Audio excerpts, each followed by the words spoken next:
97% des scientifiques travaillant sur le changement climatique estiment que la Terre se réchauffe en raison des activités humaines. Bonjour, parlons peu, parlons ergo. Oui, effectivement, j'ai une mission pour vous. Alors, je suis André Milan, je suis le président fondateur de la FININIVO. Depuis 1900, le niveau moyen des mers a augmenté de 23 cm. Certains usagers et résidents s'impliquent dans les politiques qui encadrent le littoral. Certaines habitations peuvent être impactées par cette montée des eaux et pourraient même cesser d'exister. En tant que jeune ergonome, on a un petit faible pour parler et faire parler de problématiques et des enjeux qui touchent un métier, un milieu ou bien une classe socio-professionnelle. On va aller à la frontière qui sépare les terres et les mers de notre planète.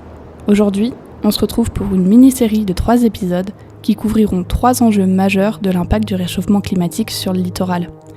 Et vous allez voir, on a beaucoup de choses à vous dire, ce qui explique la durée exceptionnelle de cet épisode et de ce nouveau format. Auditrices et auditeurs de Parlons peu, parlons ergo, bienvenue dans ce nouvel épisode intitulé « Le littoral se meurt ». Épisode en partenariat avec la Fine Ligne Rouge et les Patriotes sur Patreon. Cet épisode est présenté par Eva Goulois et Cassandre Dubost.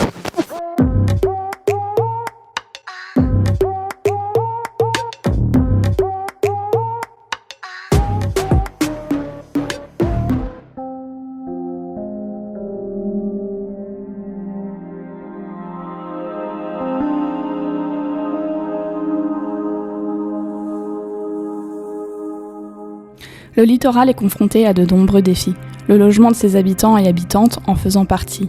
Mais que signifie vraiment habiter dans ce nouveau contexte de transformation profonde et comment est-ce que cela redéfinit la notion d'habitat ? Habiter un lieu, est-ce se l'approprier ? Qu'est-ce que s'approprier un lieu ? À partir de quand devient-il vraiment vôtre ? Est-ce quand on a mis à tremper ses 3 paires de chaussettes dans une bassine de matière plastique rose ? Est-ce quand on s'est fait réchauffer des spaghettis au-dessus d'un camping-gaz ?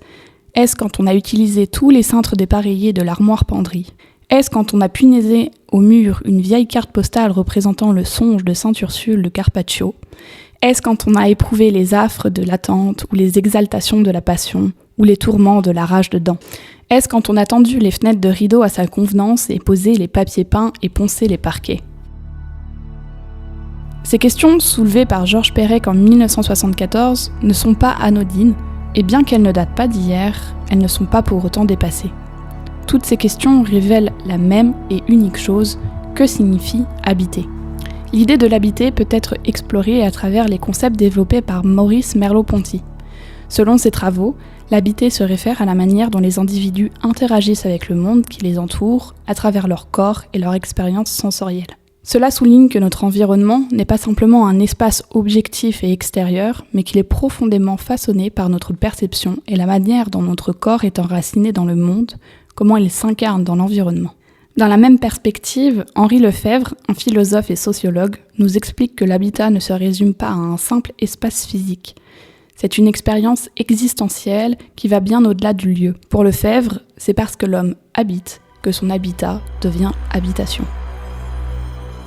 Les travaux de ces philosophes sur cet acte particulier qu'est habiter mettent en lumière que cette situation, semblant si banale et si universelle, finalement, ne va pas de soi. L'habiter est traité comme un acte mineur, comme si cela était inhérent à l'habitat. Mais pourtant, habiter n'est pas une tâche simple, comme nous l'explique Thierry Pacaud. Il n'y a pas de formule magique pour bien habiter. C'est un processus qui ne peut pas être ni enseigné, ni décrété. L'incapacité à habiter pleinement peut être perçue comme un manque, une contrainte, voire une souffrance. Habiter est un acte essentiel auquel doit répondre une architecture et un urbanisme eux aussi essentiels que l'entrée dans l'ère de l'Anthropocène vient bouleverser. Nous avons interrogé Alexandre Monin, philosophe et enseignant-chercheur. Il dirige le Master of Science, Stratégie et Design pour l'Anthropocène. Il a notamment co-initié aux côtés d'Emmanuel Bonnet et de Diego Landivar le mouvement autour de la redirection écologique qui prend acte du fait qu'on ne pourra pas tout maintenir à l'avenir, qu'il va falloir fermer un certain nombre de choses ou y renoncer. Il nous explique ce qu'est l'Anthropocène. Alors, l'Anthropocène, c'est une nouvelle époque géologique dans laquelle nous serions rentrés, qui a été théorisée par Paul Crutzen pour la première fois, même si le terme apparemment existait donc au début des années 2000.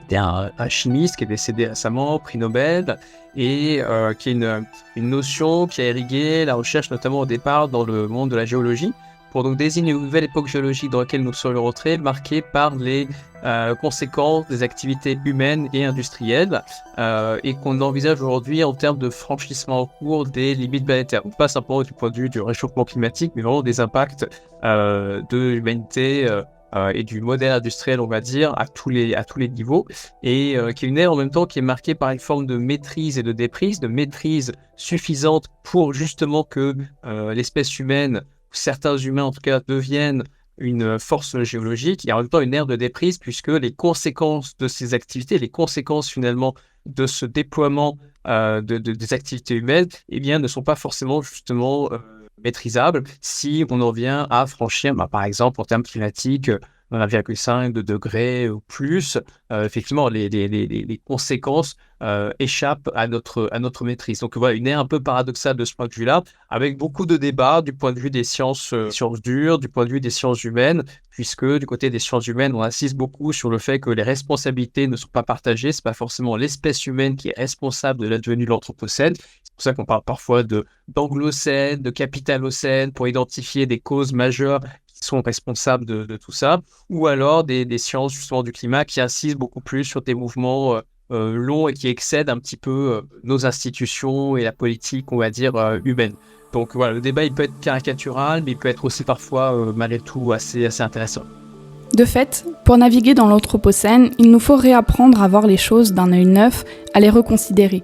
C'est dans cet objectif que nous souhaitons citer les travaux de Nicolas Roueche, designer, chercheur et fondateur de Zéopolis, un laboratoire de recherche qui explore les relations entre humains et vivants non humains.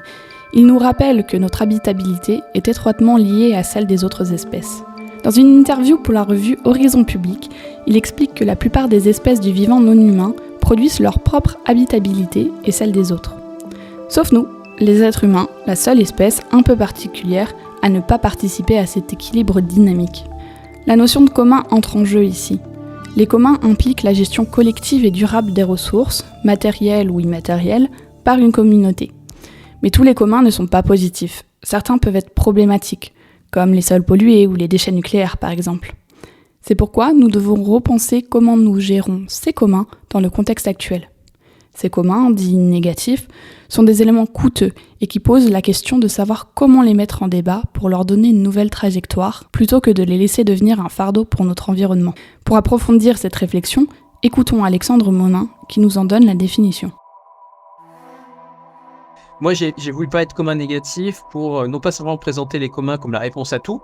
C'est un petit peu le cas au mi-temps des années 2010. Je rappelle souvent qu'il y avait eu la publication d'un livre de Michel Bowens qui s'intitulait « Sauver le monde », qui parlait des communs.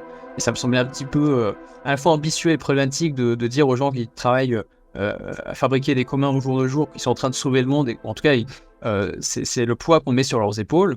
Et donc, il m'a semblé plus intéressant peut-être d'essayer non pas de positionner le commun comme solution à l'Anthropocène, mais de repenser les communs dans l'Anthropocène. Et il m'est apparu qu'effectivement, des communs dont nous allons hériter, alors certains plus que d'autres, c'est là où il faut justement politiser la question, eh bien ça va être aussi des communs qui ne sont pas forcément bucoliques, qui ne sont pas forcément des ressources naturelles et on lutte pour leur appropriation ou éviter leur appropriation, mais ça peut être des choses justement problématiques, mais dont il va falloir s'occuper. Donc des sols pollués, des rivières asséchées, des infrastructures en déshérence, des ruines, etc.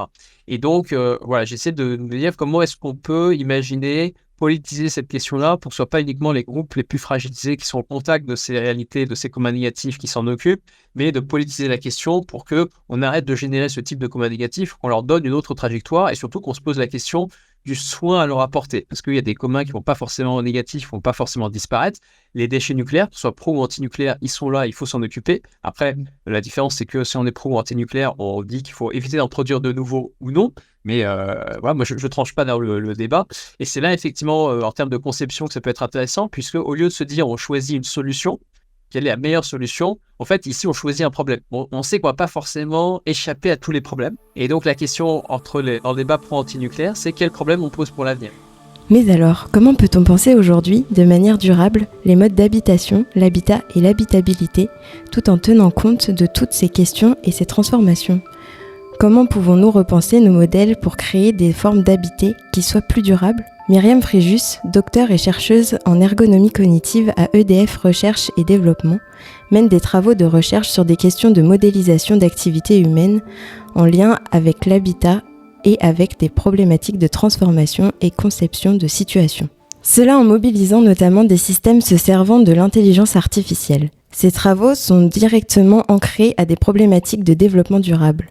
Dans ce cadre, elle propose de réfléchir à la notion de situation durable en lien avec la manière dont nous habitons, mais aussi à celle dont nous concevons nos environnements pour les rendre durables dans un monde en constante mutation. L'approche de la situation durable nous amène à considérer l'ensemble du système, à penser de manière holistique. Elle nous pousse à repenser nos modèles économiques, nos modes de vie, nos besoins et à créer des environnements qui soutiennent ces transformations. Pour approfondir cette idée, écoutons directement Myriam Fréjus. Moi, je ne parle pas vraiment de conception d'habitat, mais plutôt de transformation de situations domestiques au bénéfice à la fois de l'humain et de l'environnement, qui sont pour moi indissociables.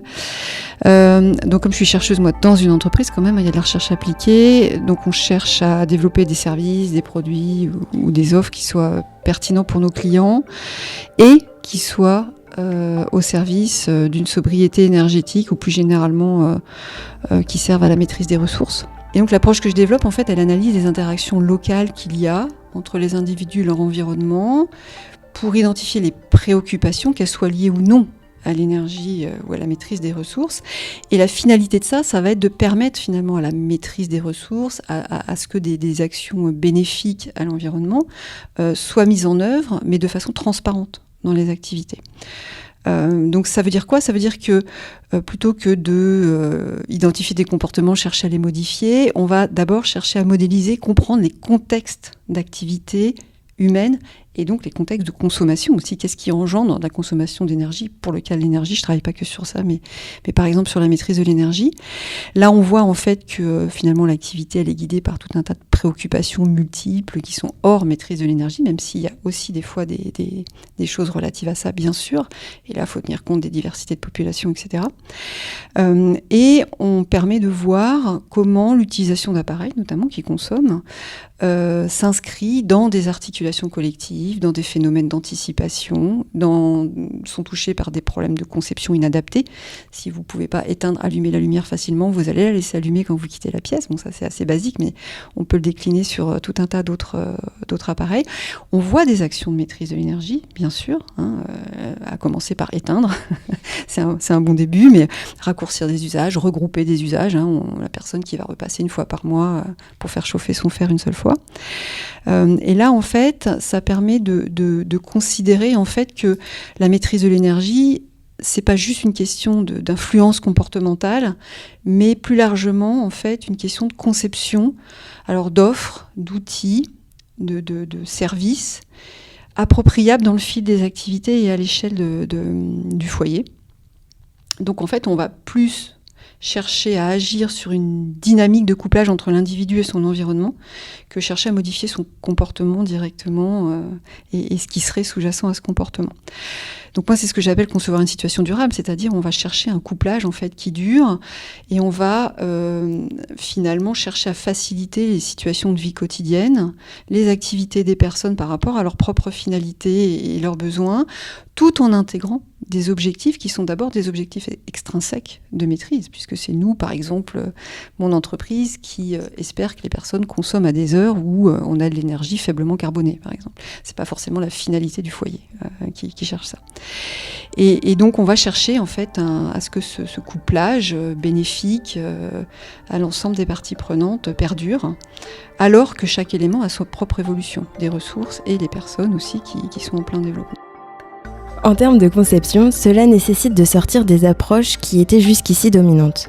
Alexandre Monin, par exemple, propose d'adopter une pédagogie de la fermeture et du renoncement et de repenser les modèles économiques existants. Il plaide notamment pour la nécessité d'adopter une vision différente de la conception en se détachant du schéma habituel de problème-réponse. Il propose de repenser les comment négatifs en s'inscrivant dans une réflexion qui vise à anticiper les problèmes dès la conception pour éviter qu'ils ne deviennent des comment négatifs, des déchets ou des ruines. Sur l'autre point que vous avez soulevé, sur la conception. Alors effectivement, je pense que ça se joue, vous l'avez dit, aussi en termes de conception, mais en termes de pédagogie. On n'a pas vraiment aujourd'hui de pédagogie de la fermeture, de pédagogie du renoncement, qui nous permettrait finalement très tôt d'envisager qu'un changement peut être un changement soustractif, qui nous permettrait très tôt d'envisager, de questionner nos technologies, nos modèles, leur devenir, de questionner le fait que peut-être qu'on produit, par exemple, avec les technologies zombies, des déchets qui vont perdurer sur des milliers ou plus d'années, et qu'on est finalement dans des perspectives d'ajout continuel. C'est un peu la destruction créatrice, hein, la Schumpeter qui est sans arrêt remise au goût du jour, où finalement, voilà, une réponse ou une solution en chasse une autre, alors qu'il y avait un journaliste américain dans les années 70, je crois, qui avait une loi, qui avait posé une loi comme ça, qui c'est la loi qui portait son nom, il s'appelle Severe. Et donc la loi de Severe, c'est de dire que la solution est le problème. Et que bien souvent, effectivement, quand on n'a pas un bon cadrage et qu'on propose sans arrêt de nouvelles solutions, de nouvelles réponses aux problèmes, mais sans forcément modifier les systèmes qui en sont à l'origine, eh bien, effectivement, en fait, on génère de nouvelles difficultés, de nouveaux problèmes. Là, il faudrait détricoter les choses beaucoup plus en amont, mais ça, effectivement, on n'a pas les savoir-faire pour le faire. Donc, typiquement, on peut dire, pour illustrer ça d'un exemple, que il faudrait aller plus loin peut-être que la voiture électrique, qui est une solution de durabilité faible, mais à court terme, malgré tout, peut-être que c'est une solution acceptable, à condition effectivement de ne pas électrifier des SUV. Typiquement, voilà, ça peut être un lieu aussi de conflit en disant, ok, on électrifie un petit peu, mais par contre, c'est hors de question d'électrifier des SUV parce que ça n'a aucun sens. Et derrière, de travailler à des modèles de mobilité plus soutenables, mais qui n'existent pas aujourd'hui, parce que pour le coup, on est empêtré dans une dépendance à des infrastructures qui ont été mises en place pendant des décennies et qu'on n'a pas les savoirs aujourd'hui pour détricoter cette dépendance et imaginer derrière de nouveaux modèles, en tout cas pour le rendre effectif rapidement. Donc là, il y a matière à y travailler de façon très très concrète, et ça, c'est aussi un enjeu de redirection écologique. Donc à chaque fois, c'est des enjeux vraiment concrets, mais on a un déficit d'approche, de savoir, de savoir-faire, de protocole pour travailler ces questions. Malheureusement, les questions les plus urgentes ne sont pas forcément les questions sur lesquelles on travaille. Et nous, on voulait déjà proposer un cadre et designer, j'allais dire, un cadre au sein duquel il deviendrait possible de travailler sur ces questions-là, ce qui est un petit peu le cas aujourd'hui. Mais derrière, il faut faire le boulot, quoi. Donc pareil, hein, dans l'exemple de stations de ski, de métabiers ou autres, si ces territoires veulent aller vers d'autres modèles de subsistance que les modèles actuels de dépendance au ski, au sport de neige, etc., effectivement, il faut le faire, mais les modèles alternatifs n'existent pas encore. Donc il faut travailler à produire des modèles de subsistance. Et ce qui est difficile, parce que opérer la bascule alors que les modèles clés en main n'existent pas encore, évidemment, ça crée une difficulté supplémentaire. L'ergonomie peut jouer un rôle crucial ici, en aidant à comprendre comment les individus interagissent avec leur environnement et en poussant à concevoir des situations durables, plutôt que de simplement chercher à modifier le comportement des personnes.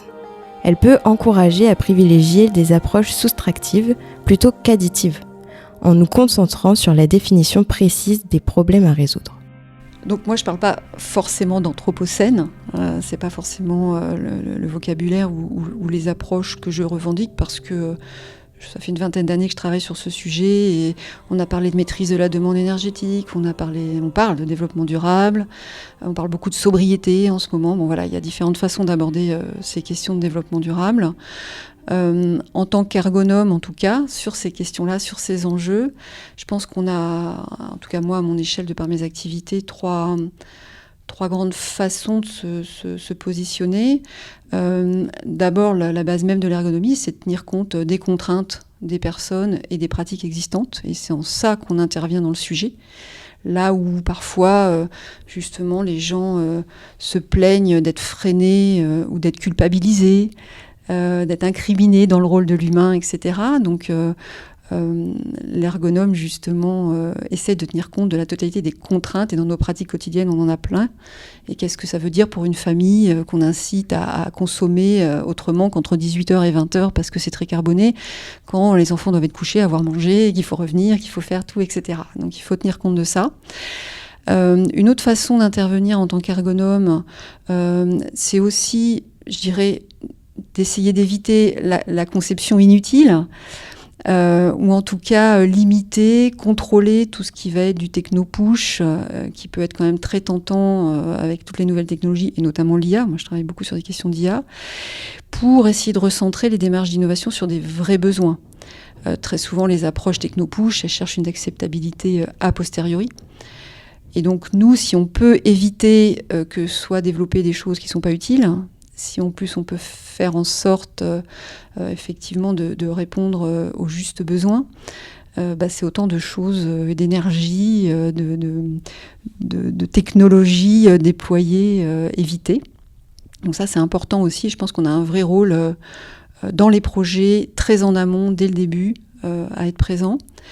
Et puis, comme j'ai pu l'expliquer avant, en fait, en tant qu'ergonome, on contribue à ne pas voir l'humain que comme une cause ou une contrainte dans ces questions de réchauffement climatique, de développement durable, etc., mais comme un élément du système qui peut aussi être bénéfique, mais pas obligatoirement, parce qu'on a des systèmes technologiques, etc., et d'autres façons d'agir, et qui, pour l'être, de toute façon, doit être mis en capacité de le faire.